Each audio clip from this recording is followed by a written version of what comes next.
Dr. Colette von Berg works at EAWAG, which is a Swiss-based aquatic research institute. She's part of the environmental toxicology department, where her role is head of the group of molecular toxicology. So after completing her PhD at the University of Zurich, where she investigated the zebrafish visual system, she spent several years as a postdoc at the Max Planck Institute for Medical Research in Heidelberg. There, she investigated the processing of environmental stressors in the zebrafish brain using the two-photon imaging. At EAWAG, she is now working on neuroactive substances and their molecular mechanism of action in fish, mainly applying behavioral, imaging, and molecular approaches. So I'll pass the microphone to you, Colette. Okay, thank you very much, Aude, for the introduction, and also thank you very much for inviting me to this exciting workshop. It was very interesting so far. So my presentation is about zebrafish husbandry and refinement possibilities. So I will cover the following topics. So first, I will go through some general recommendations for zebrafish husbandry. Then I will briefly speak about feeding, housing conditions, breeding, documentation, and health checks. And because this is a refinement workshop, I will also indicate throughout my talk where refinement possibilities can be implemented. However, I maybe have to stress here that these strategies are more based on empirical observations rather than on scientific data. So first of all, the zebrafish are tropical freshwater fish, and they are found in water bodies that show quite a broad range of temperatures. So here, shown in this image here, in blue are blue dots are showing the temperatures that can be found in the natural habitats of zebrafish. So they range from 10 degrees to 40 degrees. The fish can be found in clear and turbid water, and the pH levels range from 6 to 10. And they can be found directly at the surface, but also down to about 60 centimeters of depth. And their habitats have a wide range of bottom substrates, and they show little or a lot of vegetations. So this means that the zebrafish can tolerate quite a broad range of conditions in the wild. But in laboratory settings, however, we would like to have optimal conditions such that the energy expenditures for homeostasis is minimal, and it can rather be devoted to growth, reproduction, and immune function. So stable conditions are required in laboratory systems, and the recommendations for husbandry are based on zebrafish research, on research of zebrafish in the wild, as well as experiences acquired on breeding them in captivity. And it's also important to note that there are conditions vary slightly from facility to facility, and therefore it's actually crucial to include detailed information on the husbandry conditions in the material and meta sections of each publication. So, okay, for temperatures in the housing systems, it is recommended to keep them around 24 to 29 degrees, and it's reported to be optimal around 28 degrees.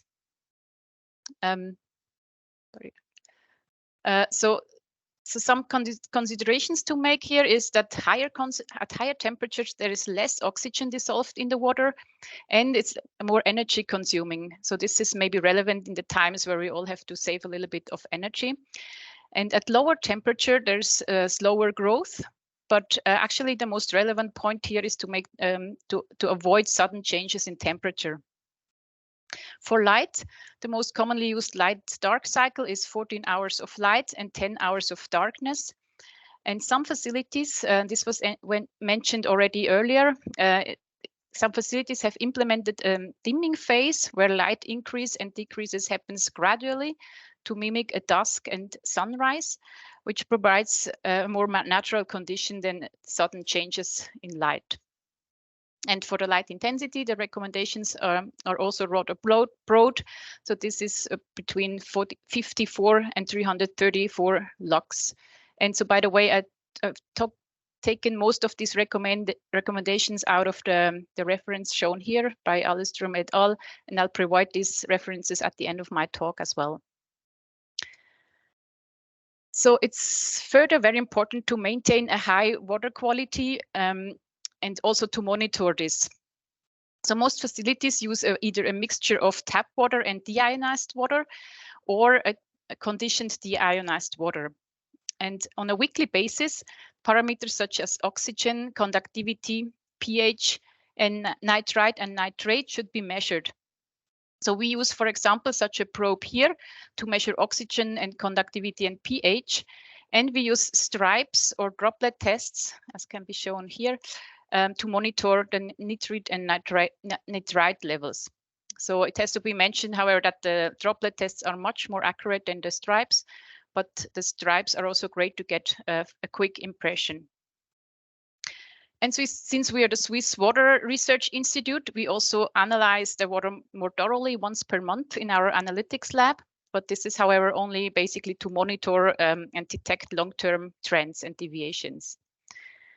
So the oxygen levels should be around 80% or 8.5 milligram per liter.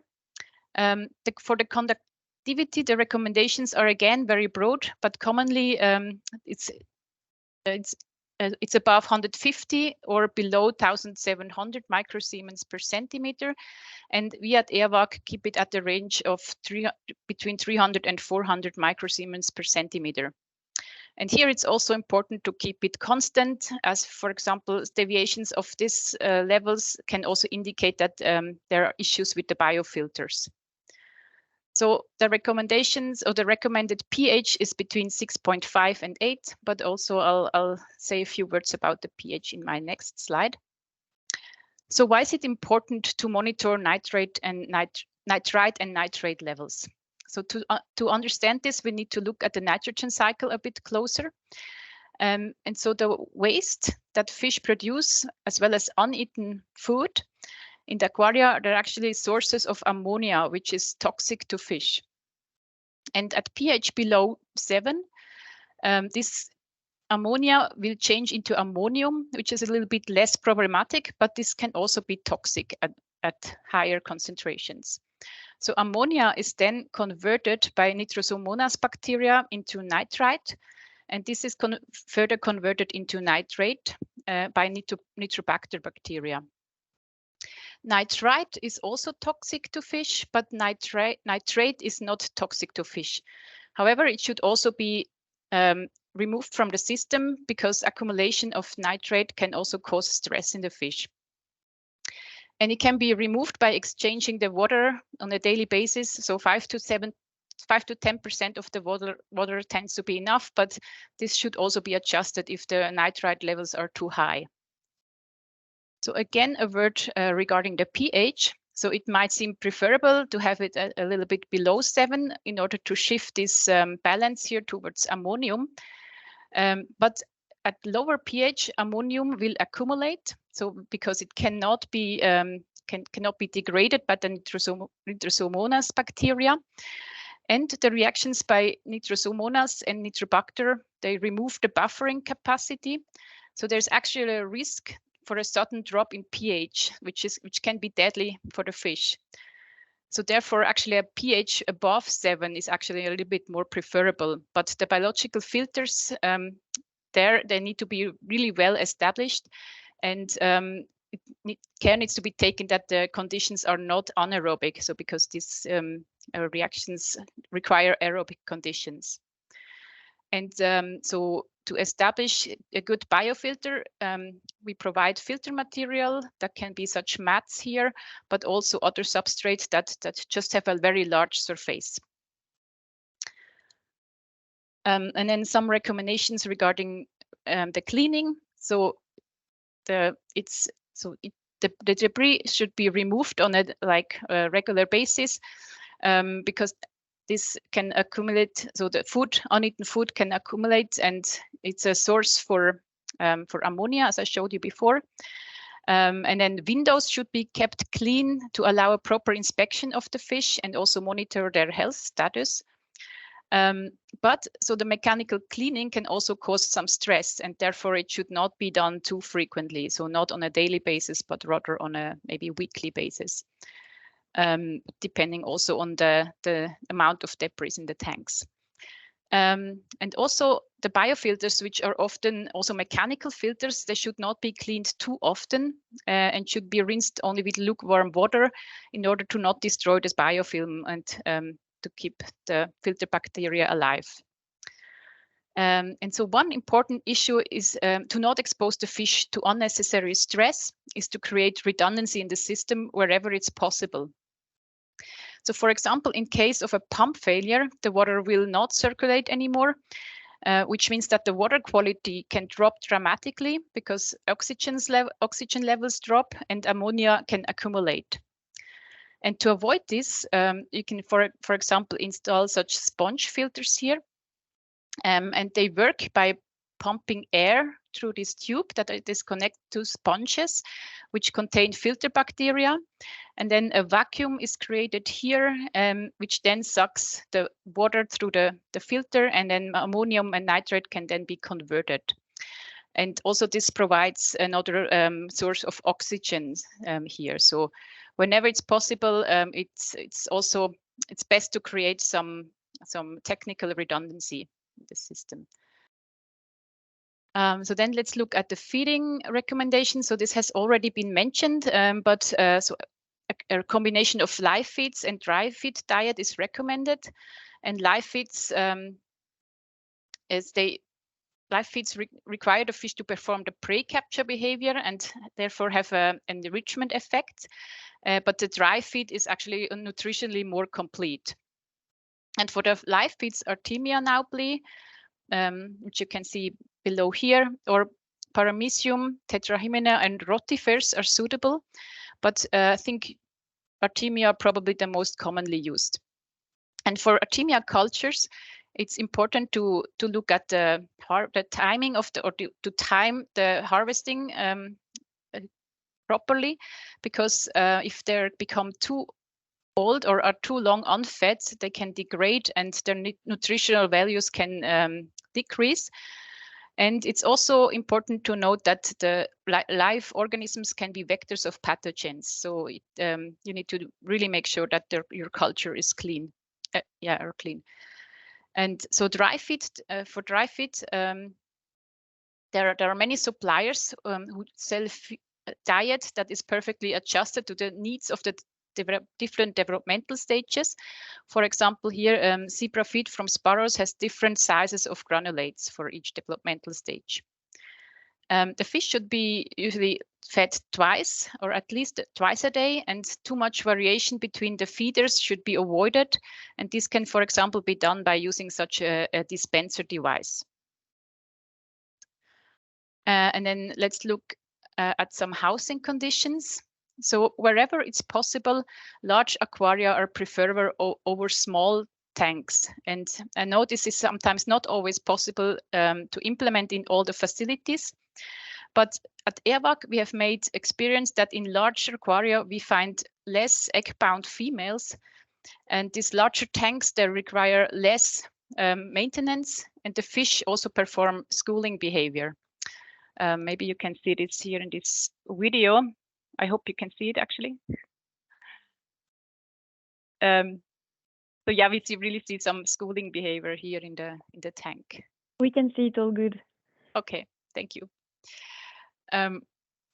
So as we mostly use different wild type strains for our experiments, we have exchanged actually all the small tanks with this larger aquaria. So we made like over the whole row, we made a large tanks to keep our wild type strains. And maybe this is something that can be maybe implemented in other facilities as well.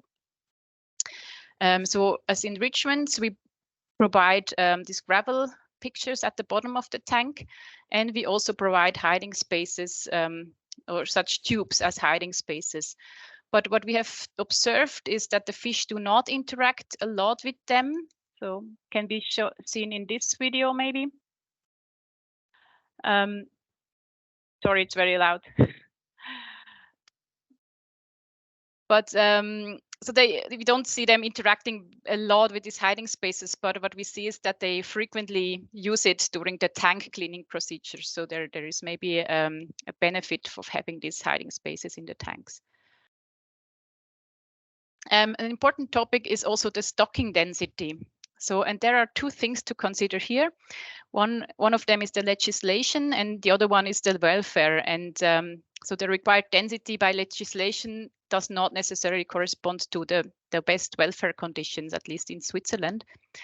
And in the Swiss Tierschutzverordnung, the allowed stocking density for fish that are up to 5 centimeters of length is 0.5 liter per centimeter fish, which means for an adult zebrafish of 3 centimeters, we need 1.5 liter per fish, which is as little as 0.6 fish per liter.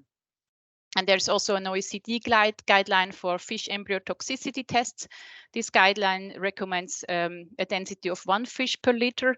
And I think in most EU countries, there is there is another regulation that more tends to go towards 5 fish per liter. But don't quote me on this because I'm most familiar with the Swiss legislation here. So this is the legislation part, but is this actually the best for our fish? And it's actually very difficult to quantify what is actually the optimal stocking density for welfare, as this depends a lot on how it is measured. For example, effects on growth and reproduction or cortisol are often used as measure for welfare, and studies find there are very different results. So it depends very much on which welfare indicator is studied. So this is also the conclusion of the systematic review that was done, undertaken by Andersen and Kettunen, who have reviewed publications that analyze the effects of holding density on welfare, which I also highly recommend. But there was a recent study in which aggressive behavior was one of the measures analyzed. And in this study, they found that fish that are kept at lower density are more likely to develop aggressive behavior than those kept at higher density. So, so lower here means 1 fish per liter, and higher means 3 and 6 fish per liter. And I'm sorry that this resolution here is so low. So there are definitely more studies needed to define the optimal stocking density for zebrafish. But also I'd strongly suggest that once these conditions are more clearly defined, that they should be taken up by legislation. Otherwise, there is no point in actually defining what's defining the welfare if you do not really adapt the legislation accordingly. Okay, and then so the next point I want to cover is the breeding and spawning.